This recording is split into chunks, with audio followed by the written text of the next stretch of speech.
नमस्कार प्रिय विद्यार्थियों, वीके नॉलेज इलेक्ट्रिकल में आप सभी का स्वागत है। दोस्तों, आईटीआई वालों के सेकंड ईयर के एग्ज़ाम होने हैं और workshop calculation and science, engineering drawing और एम्प्लॉयबिलिटी स्किल, आज की इस क्लास में हम ये सभी क्वेश्चन पढ़ने वाले हैं। बहुत इंपॉर्टेंट क्वेश्चन है। थ्योरी की सीक्वेंस वाइज 25 क्लासेज आपको दे चुके हैं। एम्प्लॉयबिलिटी स्किल की 7 क्लासेज आपको दे चुके हैं, जिनमें से 5 टॉपिक वाइज क्लासेज है। इसी क्लास से आप हमारे साथ जुड़े हैं तो जाइए चैनल की प्लेलिस्ट में आईटीआई एग्ज़ाम 2023 नाम से प्लेलिस्ट बनी हुई है, आप वो सारी क्लासेज ज़रूर अटेंड करें। और चैनल से पहली बार जुड़े हैं तो सब्सक्राइब कर लीजिए, क्योंकि हम इसी तरह का अपडेट और कंटेंट आगे भी आपको देने वाले हैं। एग्ज़ाम से पहले आज की इस क्लास के जितने भी क्वेश्चंस हैं, इन सबको आप आराम से देखें, समझें और अच्छे से पढ़ें। इस क्लास को अपने दोस्तों के साथ शेयर ज़रूर करें ताकि वो भी इसे देख सकें। वर्ष 2023 में अभी जो आपके एग्ज़ाम होने हैं, इनके लिए बहुत इम्पोर्टेंट है। आइए आज के क्वेश्चनों से शुरू करते हैं। और देखो, पहला सवाल ये रहा आपके सामने। इसके ऑप्शंस क्या क्या है वो भी बताएंगे। पहले क्वेश्चन पढ़ लेते हैं, क्योंकि क्वेश्चन हिंदी इंग्लिश दोनों में है, तो ऑप्शंस फिर दिखाई नहीं दे रहे। छोटा करेंगे तो क्वेश्चन समझ में आ जाएगा। देखो क्या करें कि एक कमरे में कुल वाट क्षमता बताइए कितनी है। यदि उसमें 50 वाट रेटिंग के 2 ट्यूबलाइट लगे हुए हैं, 80 वाट रेटिंग के 2 फैन, प्रशंसक इन्होंने हिंदी लिखी है तो हो गया फैन पॉइंट लगे हुए हैं, फैन मतलब पंखा। 60 वाट रेटिंग के 2 लाइट पॉइंट है, नंबर मतलब संख्या में, और प्रकाश बिंदु यानी लाइट पॉइंट है। 60 वाट रेटिंग का एक फैन पॉइंट अलग से लगा हुआ है और 100 वाट रेटिंग का एक 3 पिन सॉकेट है। ध्यान से सुनना, यहाँ कई बच्चे इसको 3 समझ लेते हैं तो कैलकुलेशन में गलती हो जाती है। बस सिंपल कैलकुलेशन कर दो।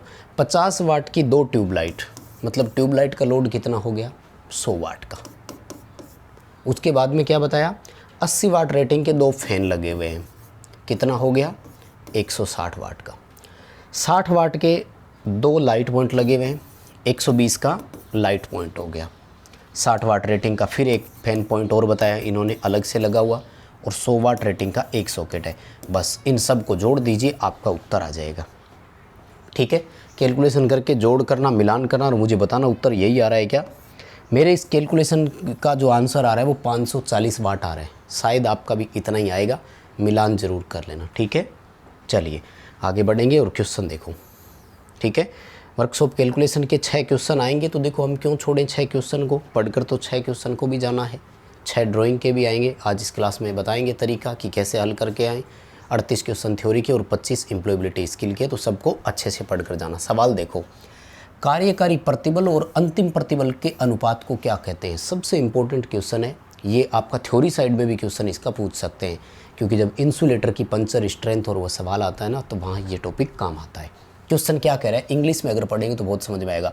अल्टीमेट स्ट्रेस और वर्किंग स्ट्रेस का अनुपात पूछा है, इसे सुरक्षा गुणांक बोलते हैं।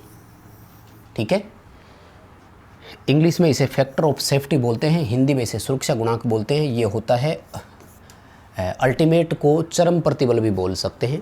चरम प्रतिबल और कार्यकारी प्रतिबल भी इसका हिंदी में लिखा हुआ आ सकता है। तो अच्छा क्वेश्चन है, ज़रूर देखो। आपके वर्कशॉप कैलकुलेशन में लगभग 4 टॉपिक है और 6 क्वेश्चन है, तो कोशिश रहेगी कि हर एक टॉपिक से एक क्वेश्चन उठा लिया जाए, तो सारे ही एक बार आपको पढ़कर जाने हैं। सवाल देखो, कोई भी इलास्टिक सामग्री, इलास्टिक का मतलब होता है प्रत्यास्थ सामग्री, जैसे रबर इलास्टिक में आता है, स्टील में भी इलास्टिसिटी खूब होती है, स्प्रिंग बनते हैं उनमें भी इलास्टिसिटी। हम उनको खींच रहे हैं तो उनकी एक तनन सामर्थ्य होती है, एक इलास्टिसिटी लिमिट होती है, हम उतनी दूरी खींच सकते हैं, उसके बाद अगर खींचेंगे तो टूट जाएगी। कहते हैं कि प्रत्येक वस्तु की इलास्टिसिटी की जो लिमिट होती है वो 300% की होती है, यानी मैक्सिमम हम उसको खींच करके 3 गुना लंबाई कर सकते हैं। एग्जाम्पल बता रहा हूँ, मान लीजिए कि कोई 10 सेंटीमीटर रबर बैंड है लंबा, तो हम इसको इतना खींच सकते हैं कि ये 30 सेंटीमीटर लंबा हो जाए। लेकिन अगर हम 31 यानी 31 सेंटीमीटर तक खींचेंगे तो हो सकता है कि ये वहाँ टूट जाए। ठीक है, सी उत्तर करेंगे, 300% इसका आंसर रहेगा। अच्छा क्वेश्चन है, पेपरों में पूछा जा सकता है। ठीक है, कवर करके जाना क्वेश्चन सारे। सवाल देखो, कौन सा नियम ये बताता है कि प्रत्यास्थ सीमा के अंदर प्रतिबल सीधे विकृति के समानुपाती होता है, इसे हुक का नियम बोलते हैं। याद है ना, इस स्ट्रेस स्ट्रेन प्रतिबल विकृति वाले में 4-5 ऐसे मापांक आते हैं। यंग मॉडुलस, ठीक है, यील्ड पॉइंट आता है, बल्क मॉड्यूलस आता है, हुक का गुणांक आता है या हुक का नियम आता है।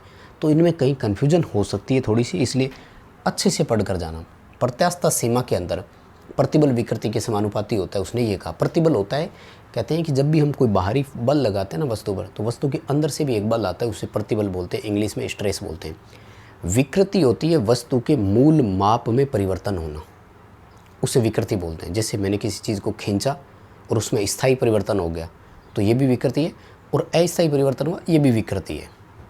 ठीक है, प्रतिबल और विकृति क्या है, इसकी भी तो परिभाषा बच्चों को याद होनी चाहिए ना। अच्छा ये देखो, अगर आपको वो फैक्टर ऑफ सेफ्टी वाला अगर फॉर्मूला याद है तो आप ये न्यूमेरिकल भी कर सकते हैं। दोबारा बताता हूँ, फैक्टर ऑफ सेफ्टी का हमारा फॉर्मूला क्या था कि अल्टीमेट स्ट्रेस है ना, जिसको हिंदी में चरम प्रतिबल बोलते हैं या अधिकतम प्रतिबल, और नीचे था वर्किंग यानी कार्यकारी प्रतिबल। बस सूत्र लिख दिया, अब मान रख दो और हल कर दो। ये कह रहा है कि अंतिम तनाव 35 है, फैक्टर ऑफ सेफ्टी ज्ञात करना है तो कार्यकारी बल ज्ञात करना है, फैक्टर ऑफ सेफ्टी दिया हुआ है तो संख्या इंटरचेंज हो जाएगी, यानी सुरक्षा गुणांक का इसमें भाग दे दो, आपका कार्यकारी बल आ जाएगा। कितना उत्तर आ रहा है? 7। बड़ा सिंपल है ना।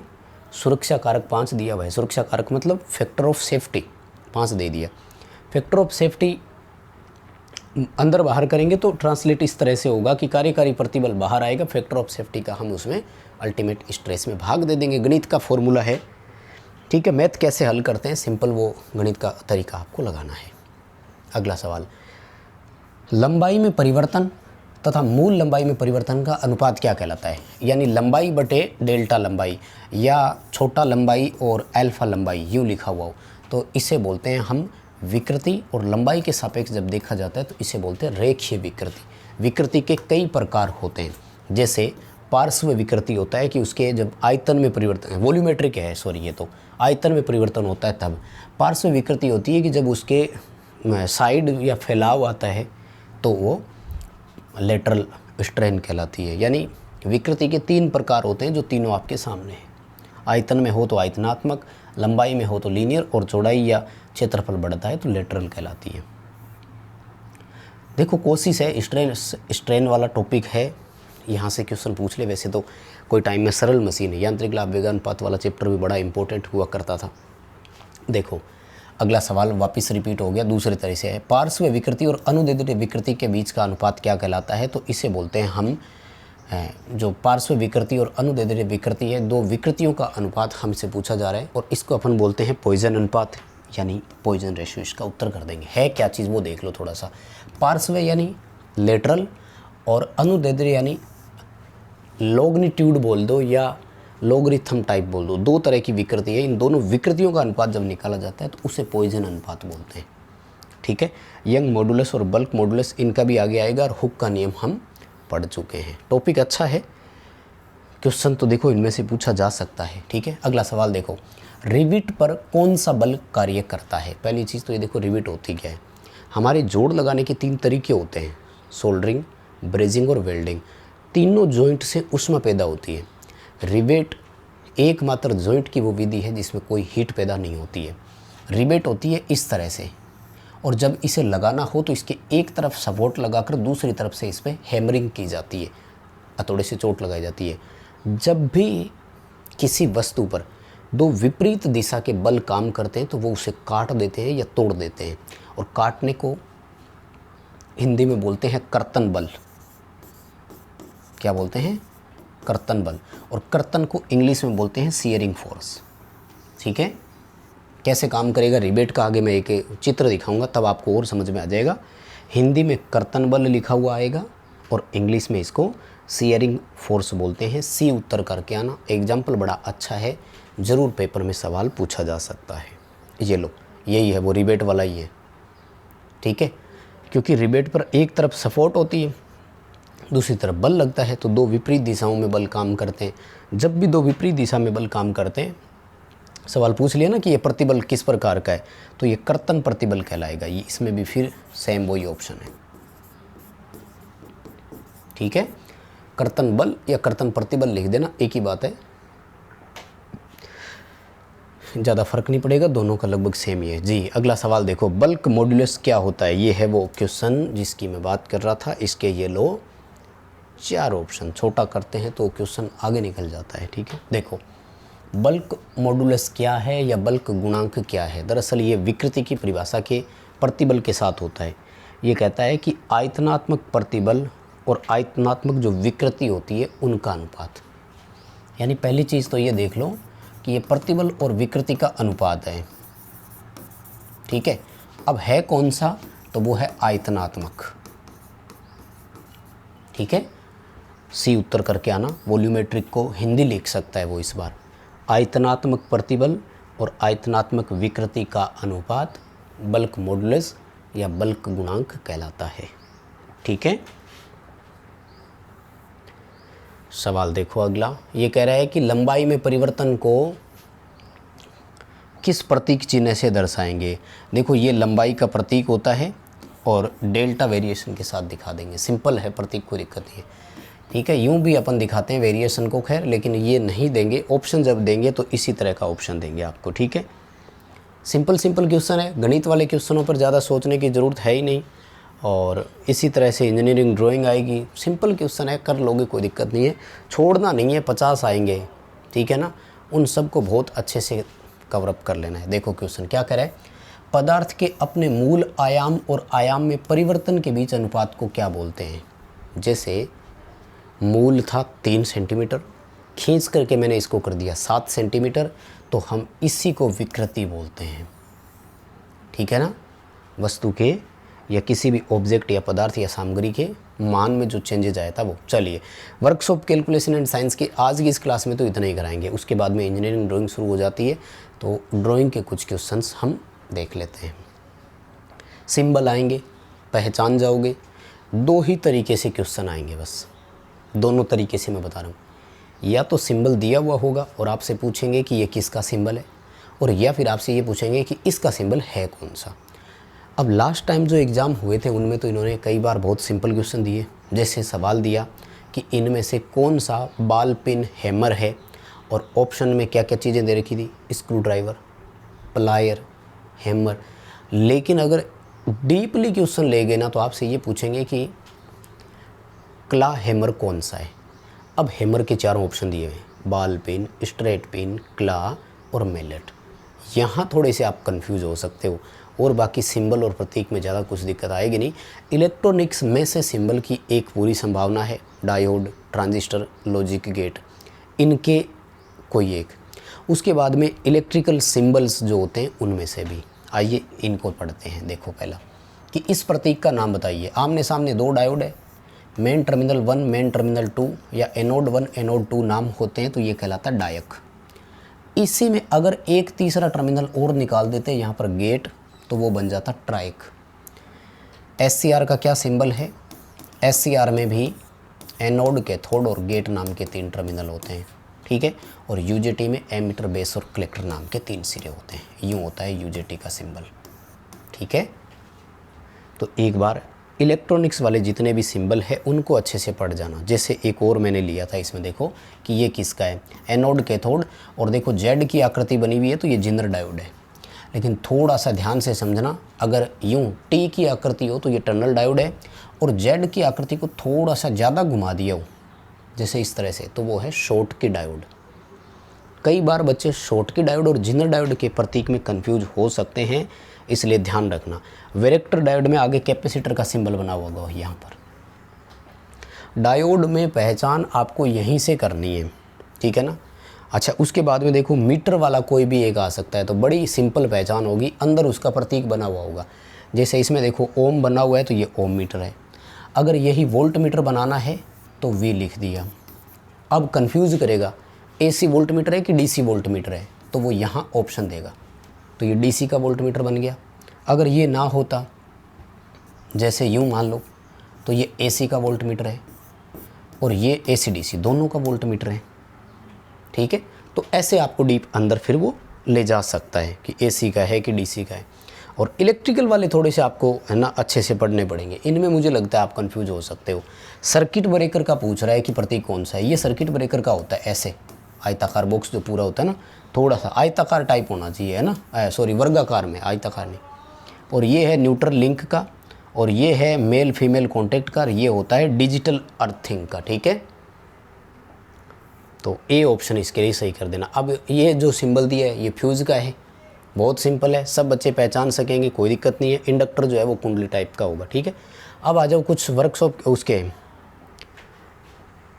एम्प्लॉयबिलिटी स्किल के क्वेश्चन पढ़ते हैं। ड्राइंग के तो इतना ही है, कर लेंगे, 5-7 ही मैंने एग्जाम्पल लिए थे, मुझे लगता है कोई दिक्कत नहीं है, सबको कवर हो ही जाएंगे। मीटर का अगर आ गया तो बहुत सिंपल है, कर लेंगे। इलेक्ट्रॉनिक्स और वो अगर डायोड ट्रांजिस्टर में से आई तो भी कर लेंगे। कन्फ्यूजन थोड़ा सा इलेक्ट्रिकल में डीप अगर ले जाए ना तो होगी, बाकी कहीं नहीं होगी। अगला सवाल देखो, रोल मॉडल। पहला तो है कि रोल मॉडल है क्या। रोल मॉडल हमें इंस्पायर करते हैं, एक क्वेश्चन भी आ चुका है, ध्यान रखना। कहता है कि रोल मॉडल की स्ट्रेंथ और वीकनेस के बारे में क्या चीज़ें होती है। रोल मॉडल का मतलब होता है बड़े लोग, सिंपल भाषा में बोलूँ, जो हमारे प्रेरणा स्रोत होते हैं। तो उनकी जो स्ट्रेंथ होती है ना, वो तो हमें दिखाई देती है, और कमज़ोरियाँ जो होती है वो छुप जाती है। सिंपल भाषा में ए उत्तर आ जाएगा। स्ट्रेंथ नोटिस कर ली जाती है, वीकनेस अननोटिस की जाती है, यानी उसको हम ज़्यादा ध्यान नहीं देते हैं, देखते नहीं हैं। मतलब खूबियाँ जो होती है ना वो तो सबके सामने आती है जी। Next question, hobbies. हॉबीज़ क्या है, शौक या आते, ये रेफ़र करती है। तो अब रेफ़र के 3 ऑप्शन है, तो इसमें रेफर्स आएगा क्योंकि बहुत सारी हैबिट है। और वैसे ही देखो 2 लगा हुआ है, तो 2 से पहले जो है ना एस लगा हुआ होना चाहिए। एक्टिविटीज़ दैट वी डू, ठीक है, यानी हॉबीज़ उस आदतों की ओर या उस क्रियाओं की ओर रेफ़र करते हैं, संकेत करते हैं जो क्रियाएं हमें करनी होती है हमारे फ्री टाइम में, ठीक है। और अगला सवाल कह रहे हैं कि लाइब्रेरी से हम एक बुक क्या करते हैं भैया। लाइब्रेरी से बुक केवल पढ़ने के लिए लाते हैं, ले आए, पढ़ ली, वापस छोड़ दी। सिंपल भाषा में इसे बोलते हैं उधार लेना, बोरो आएगा। खरीदते नहीं हैं, बेचते नहीं हैं, क्या करते हैं, उधार बुक लेकर आते हैं। पढ़ाई पूरी हो गई, बुक पढ़ लिया पूरा, वापस छोड़ आए, वापस दे दी उनको, हो गई बात ख़त्म। क्वेश्चन देखो, अच्छा ये इंग्लिश लिटरेसी वाले हैं इसलिए क्वेश्चन इंग्लिश में है, ध्यान रखना। इंग्लिश वाले क्वेश्चन इंग्लिश में ही आएंगे, बाकी हिंदी इंग्लिश दोनों में होंगे। और अगर आप क्षेत्रीय लेवल की बात करें तो फिर वहाँ हो, जैसे पंजाब है तो पंजाबी में आएंगे, गुजरात में गुजराती है, महाराष्ट्र में मराठी में भी आएंगे पेपर, वो कोई बात नहीं। राजस्थान, यूपी, इन स्टेट में हिंदी में आता है पेपर। सवाल देखो, when we greet our superior manager and boss, यानी हम सब सीनियर से मिलते हैं, मैनेजर साहब से मिलते हैं, बॉस से मिलते हैं, तो भैया ये फॉर्मल है, औपचारिक तरीका कहलाता है मिलने का, ठीक है ना। हमें बिल्कुल उनसे औपचारिक तरीके से मिलना होगा, प्रॉपर तरीके से मिलना होगा। सवाल अगला, singular form of devices. Devices की एक वचन बताना है, तो एस लगा हुआ है ना। डिवाइस होता है सिंगल नाम इसका, ये तो मोबाइल डिवाइस और होती है। लिख करके ट्राई कर लिया करो, इस तरह के क्वेश्चन एक तरह से क्रॉस मैच हो जाएंगे, ठीक है। अगला सवाल ये कह रहा है कि आपको किसी ट्रेनी से एक बार पेचकस उधार लेना है, क्या करेंगे भैया, मांगेंगे, सीधी सी बात है। और मांगेंगे तो ध्यान रखना कैन, या ये तो वैसे इन्होंने थोड़ा सा कैन लिखा है, एक्चुअल में मे होना चाहिए, ठीक है ना। Can you give me your screw driver, क्या आप मुझे अपना पेचकस दे सकते हैं, ये है इसका सही तरीका, ठीक है। मांगेंगे हम इससे, ठीक है, ये नहीं कहेंगे कि पेचकस देना, क्या आप मुझे अपना पेचकस दे सकते हैं, ये वर्डिंग यूज होनी चाहिए। अगला, rain water harvesting prevent water scarcity, मतलब पानी की जो कमी होती है उसे वर्षा का जल जो होता है वो क्या करता है, क्षतिपूर्ति कर सकता है, या यूँ कहे कि स्कार्सिटी में वो सहयोग कर सकता है, तो इसमें हेल्प्स आएगा, ठीक है। एस लगाएंगे और डी उत्तर करके आना। बस हो गए, इतना ही थे। बस प्रिय विद्यार्थियों, आज की क्लास में इतना ही पढ़ेंगे। आई होप कुछ आपने अलग सीखा होगा। वीडियो पसंद आया तो लाइक ज़रूर करें, चैनल से पहली बार जुड़े हैं तो सब्सक्राइब करें, डिस्क्रिप्शन में लिंक दिया हुआ है, हमारा एंड्रॉइड ऐप डाउनलोड करें, और साथ ही आप टेलीग्राम भी ज्वाइन कीजिएगा। बहुत धन्यवाद।